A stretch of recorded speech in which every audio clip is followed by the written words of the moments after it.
So I want you to imagine the absolute worst mistake a family member has ever made. Oh, like maybe they borrowed your car and totally totaled it? Right, yeah, or maybe they just completely ruined a major life event. But now take that sinking feeling of betrayal and panic and multiply it by 1,000. Okay, I'm bracing myself. Imagine their mistake was stealing a glowing indigo crystal. It's called a liffinet from a dark, corrupt sorcerer, and the result is a 30-day death curse. Wow. Yeah, that definitely forces you to reevaluate what constitutes a real crisis. I mean, a dented fender is a nuisance, but a ticking metaphysical clock on your sister's soul, that is a completely different paradigm. It really is. So, welcome to this custom deep dive into the first 15 chapters of Shanora Williams' romantic fantasy novel, Mayhem and the Mortal. I am so excited for this one. Me too.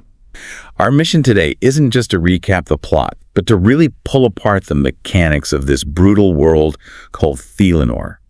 We want to examine the deeper architecture of the story, things like desperate loyalty, the anatomy of systemic oppression, and what actually happens when an ordinary person is forced into a survival pact with literal monsters. Exactly. And, you might not be dodging flesh-eating creatures on your morning commute, but the underlying psychology here is universally applicable. We're looking at the elasticity of the human moral compass. Right. We're asking you to consider the exact breaking point where your deeply held principles just surrender to absolute desperation. Well said.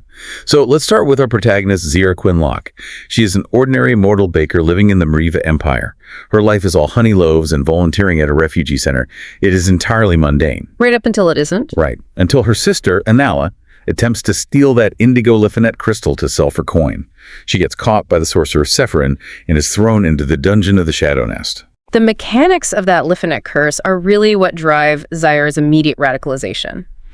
A liffinet isn't just like a magical timer, it is a parasitic entity. A parasite? That's terrifying. Yeah, it's a one-time crystal that bonds directly to a mortal's aura. It doesn't just kill you, it actively feeds on your life force. It drains your energy and your soul at this highly calculated rate that takes exactly 30 days to complete. So it's engineered for maximum prolonged agony. Precisely. It's an incredibly cruel piece of magic. And the only way to break a parasitic curse that advanced is with a prosperity stone, which is locked away in the Temple of Elfer. But the problem is, this temple sits on a deadly, isolated island called the Shallows. Which is not exactly a tourist destination. Not at all. And Zaira is a baker. She knows she cannot make this journey alone. She needs a bodyguard, which obviously requires capital. So she takes her most prized possession, which is this magical pearl heirloom from the Sunken Ember Coast, and she pawns it. And the function of that pearl is deeply symbolic of what Zaira is sacrificing here. It's a heat-sensing heirloom. Wait, how does that work? So it physically warms up against the skin to warn the wearer when a family member is in danger.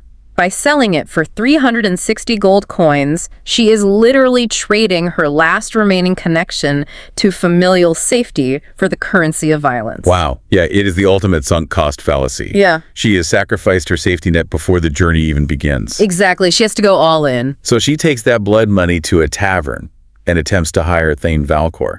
Now, I have to be honest, I struggled to buy Zaira's leap of logic in this sequence. Really? How so? Well, she goes from baking bread in a safe zone to actively courting a masked, magical warlord in a single afternoon.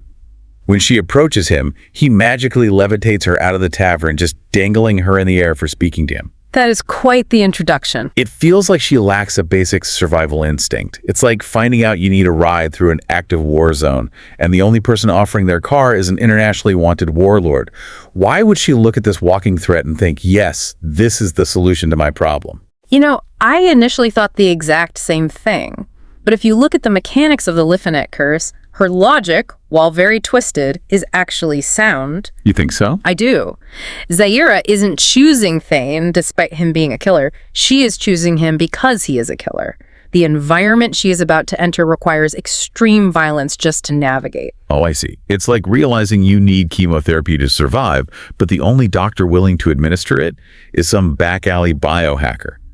You're injecting poison to kill a worse poison, and you're just praying the cure doesn't kill you first. That is the perfect analogy. That is the exact dynamic, and the poison of Thane Valcor is highly concentrated. He is a 24-year-old night carver. Let's unpack that. What exactly is a night carver? Well, to understand what that means, you have to look at the history of the Red Sand Kingdom of Quamira. Centuries ago, night carvers were created to fight sea bestials. They were granted the ability to wield forbidden black magic. But I'm guessing that didn't end well. No, it didn't. Power corrupts, and they eventually assassinated the king of Rouvain. So in response, the governing systems hunted them down, force-fed them muting elixirs to strip their magic, and executed them. So the fact that Thane is alive at all, wielding dual swords and casting white magic that leaves a trail of black shadows, Yeah. I mean, that means he is a statistical anomaly and a walking death sentence. Exactly. Just standing next to him is a crime. How does his magic even work, though? White magic casting black shadows seems completely contradictory. It does, right. But it implies a consumption of ambient light. His magic operates by pulling the absolute absence of light into physical space, manifesting shadows as a tangible weapon. That is incredibly cool, but also terrifying. Very. And associating with someone who manipulates reality like that makes Zaira an accessory to high treason. And Thane isn't helping her out of charity. Right, he has his own motives. Yes, he reveals he needs to reach the Shallows to locate the Tome of Azadel. It's a spell book written by the firstborn sorcerer that can exponentially increase his dark magic. So their alliance is entirely transactional. Such a brilliant setup for the narrative's core thesis. Desperate times don't just call for desperate measures. They force fundamentally good people to bankroll darkness just to keep breathing. That's spot on. But Thane's ruthlessness doesn't just exist in a vacuum, though. It is a direct product of the world outside Zaira's safe little bakery. Oh, definitely. The world building here is intense. The second they leave the safety of the Mariva Empire's commons and step into the scraps, we see exactly why an assassin like Thane is an evolutionary necessity in Thelanor. The sensory shift is just violent. You leave these clean canals and sundials behind, and suddenly you are in streets that smell of fish and urine, choking on black smoke from unregulated coal factories. And Zaira is completely unprepared for it. Completely. Operating on her old commons programming, she tries to wave at a poor little girl with pigtails sitting by a broken barrel. Which nearly gets her killed. Right. The girl snarls, her skin turns putrid green, her eyes go yellow, fangs drop, and she lunges at Zaira. She is what they call a skrellin. Thane actually has to put a sword to the creature's throat to force a retreat. It's a brutal wake-up call. It really is. What is the biological mechanism of a skrellin? It seems like an incredibly unfair trap for an ordinary person just walking down the street. Well, Skrellins are predatory ambush hunters that use magical mimicry. They manipulate light and visual perception to camouflage themselves as the most harmless thing imaginable, usually a human child, just to lure in prey. So they play on basic human empathy. Exactly. They drop the physiological facade only when the prey is within striking distance. Zaira's reaction is a lethal liability, but it serves a crucial narrative purpose. It demonstrates the fundamental disconnect between the sheltered citizens of the commons and the raw, predatory reality of the scraps. It also highlights the broader world building. When we look at the mythological foundation of Thelanor, it's clear the author is using the gods not just as lore, but as the literal blueprint for socioeconomic segregation. That's a really great point. You have Orvina, the goddess of life and light, who supposedly created peaceful beings. And then you have Zermur, the god of corruption, who created feral beasts and monsters. And the human political systems have essentially weaponized that theology. The governing bodies, specifically the Rouvain kingdom, map that divine corruption directly onto poverty and marginalized species. So they use the myth of Zermur to justify systemic cruelty. Precisely. We see this vividly when they skirt the perimeter of Rouvain. The guards are just casually snapping the necks of bestials in the street. Yeah, that part was hard to read. There is no trial, no provocation. It is literal state-sanctioned extermination. And it extends to economic warfare, too. Rouvain restricts access to basic medicine, forcing their own impoverished citizens to rely on a corrupt black market healing network. If you are poor, or if you are a bestial, the state actively accelerates your death. Which brings us to Delon. This is, hands down, the most mechanically devastating scene in these early chapters. Oh, absolutely. It's heartbreaking. Dulin is a 14-year-old mortal boy who has to sneak out of the Rouvain borders just to buy black market medicine for his sick grandmother. He is navigating a militarized zone just for basic healthcare. Think about that. It's awful. And he stops to marvel at Algar's pink dragon bunny, completely dropping his guard. He offers to guide Zaira and Thane through a secret tunnel passage to help them evade the Rouvain patrols. And he asks for zero compensation. None. He just says, I know what it's like to need help. And as they're fleeing through the woods, Dulin is shot in the back with a burning arrow by a Ruvain guard. He dies instantly. It's a shocking moment. But Dulin isn't just a tragic casualty. His death is the structural thesis of Thelanor's political system. The Ruvain guards didn't shoot him because he was a threat. They shot him to maintain absolute authority through terror. Right, it's about sending a message. Exactly. Yeah. In a system that uses the restriction of medicine as a weapon of mass control, an unauthorized teenager navigating tunnels is a breach of their economic monopoly. They murdered an innocent boy to protect their supply chain. That fundamentally reshapes how you view Thane, doesn't it? When the government is shooting teenagers in the back with burning arrows, playing by the rules is a guaranteed death sentence. It really recontextualizes him. Yeah, Thane's hyperviolence is suddenly framed as a rational response to an irrational, murderous state. And to survive the ambush that kills Dulin, Thane has to leverage his raw power. He literally rips trees from their roots and sets the forest ablaze to block the advancing guards. But during that chaos, Zaira gets grazed by an arrow coated in Serwin poison. Which is incredibly dangerous. Yeah, let's examine that Serwin poison. A mere graze causes Zaira to completely pass out. What is the mechanism of action here? Is it some sort of neurotoxin? Yes, Serwin is highly regulated in Thelanor. It functions as a rapid-onset neurotoxin that specifically attacks the nervous system while simultaneously dampening the life force or magical resonance in the blood. So it shuts down both the physical and the magical body. Correct. A full dose is meant to be instantly lethal, shutting down the heart and brain. Because Zaira was only grazed, it acts as a severe paralytic and sedative, sending her into a deep shock. And when the paralytic finally wears off and she wakes up, they have found refuge in the Camtor Inn. This location is brilliant. It serves as this perfect microcosm of marginalized resistance. It really is. It is a sanctuary built by and for the outcasts of Thelanor. The Camtor Inn is where the concept of the found family is physically forged. You have Algar, a charmer, and a thief who travels with Seferin, the pink dragon bunny we mentioned earlier. Algar is a fascinating character. He actually managed to break out of a Ruvain prison. Right, by sleeping with a guard who let him skip his daily dose of muting elixir. Which makes me wonder, how does that elixir actually suppress magic on a biological level? Well, the text implies muting elixirs act as a heavy metal or chemical dampener in the bloodstream. They basically block the neural pathways that allow a user to channel their internal magical energy into external manifestations. So it literally clogs the magical arteries, so to speak. Essentially, yes. So by missing just a few doses, Algar's pathways cleared just enough for him to use his teleportation abilities to escape. That's a great detail. And then we have the innkeepers, Torjak and Renthea, who are Minotaur hybrids. Torjak suffers from a chronic illness called stiff diphtheria. Which is such a unique element to add to a fantasy race. It is. This isn't just a generic fantasy sickness. It is a degenerative calcification specific to bestial bone structures. It causes their joints and spine to slowly fuse together.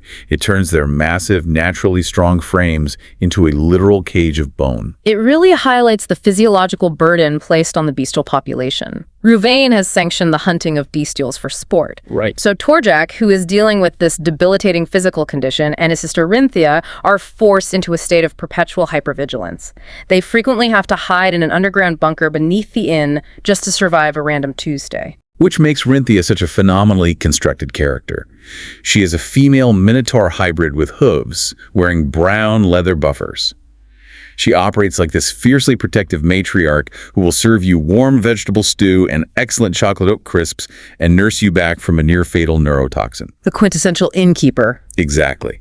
But the second a threat enters her space, her maternal instinct translates directly into lethal force. And they need that force. The inn is drowning in debt because of the economic strangulation of the bestial population.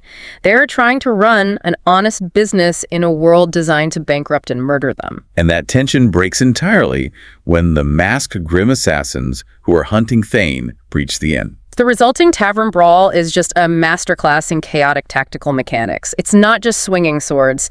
It's a collision of vastly different combat and magic systems in a very confined space. It's so cinematic. Thane walks casually out of the bathroom holding a severed head and tosses it at the assassin leader's feet. I mean, it's a purely psychological warfare tactic. Total intimidation. And then you have Algar utilizing teleportation to flank enemies with knives. Penju, the porcupine bestial bartender, uses his own biological quills as close-quarters weapons. I loved that detail. And Zaira is targeted by this terrifying, pale man with red-stitched clothing who manipulates blue magic. He is apparently an operative for a mysterious figure named Malik. That blue magic is nasty. It seems to act as a kinetic constrictor. It wraps around Zaira's throat, effectively functioning as a localized telekinetic chokehold. Yeah, she's completely helpless. Rinthia literally has to launch herself across the room and kick this operative through a glass window just to break his line of sight and sever the telekinetic hold. It is brutal, visceral teamwork. And that violence is the catalyst that cements the group. It really bonds them through shared trauma. Exactly. Once the dust settles and they retreat to the underground bunker, Torjek articulates the grim reality of their situation. Staying at the inn just means waiting for the next wave of assassins or Ruvain guards to slaughter them. This systemic pressure has reached a boiling point. It has. So Torjak decides he wants to go to the Shallows to claim Elfer's legendary Prosperity Stone.